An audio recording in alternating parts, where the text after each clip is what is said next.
মম, এই মম কেমন লাগছে? কি তোমরা দুজন শুধু পাশাপাশি বসো, কাহিনীটা কি? তুমি এখানে তাকাও ক্যামেরায়।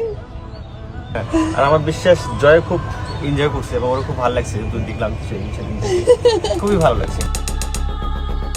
দুদিন আগে নেপালে গিয়েছেন ঢালিউড কুইন অপু বিশ্বাস। অপরদিকে সিঙ্গাপুরে থাকা অপুর দ্বিতীয় স্বামী অপুকে সঙ্গ দিতে নেপালে এসেছেন। তারা একসাথে কেবল কারে ঘুরে বেড়াচ্ছেন এবং গোপনে ভালোবাসা বিনিময় করছেন।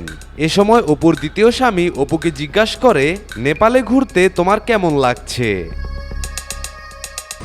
এরকম অনেক দেশ বিদেশে কেবল কার ওঠা হয়েছে, বাট এবারে কেবল কার এক্সপিরিয়েন্সটা একদম অন্যরকম। একটু ঘুরতে পছন্দ করে তো তাদের জন্য আর কি আমার মনে হয় দেশের বাইরে গিয়ে মানুষ ঘুরতে চায় বা ওকে স্বাচ্ছন্দ্য বোধ করে। এটা খুব ভালো ভিউ এখান থেকে।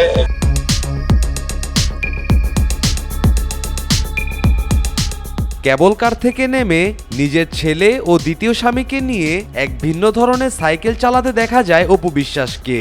আমার মনে হচ্ছে অপু ও তার দ্বিতীয় স্বামীর সাথে ছেলে জয় ঘুরতে এসে বিপাকে পড়েছে। বাচ্চাটা একটু ঘোরাঘুরি করবে নাকি দুজনের প্রেম দেখবে।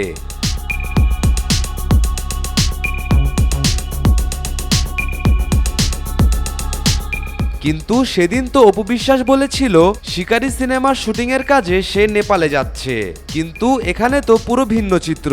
দ্বিতীয় স্বামীকে নিয়েই পুরোটা সময় কাটাচ্ছেন অপু বিশ্বাস।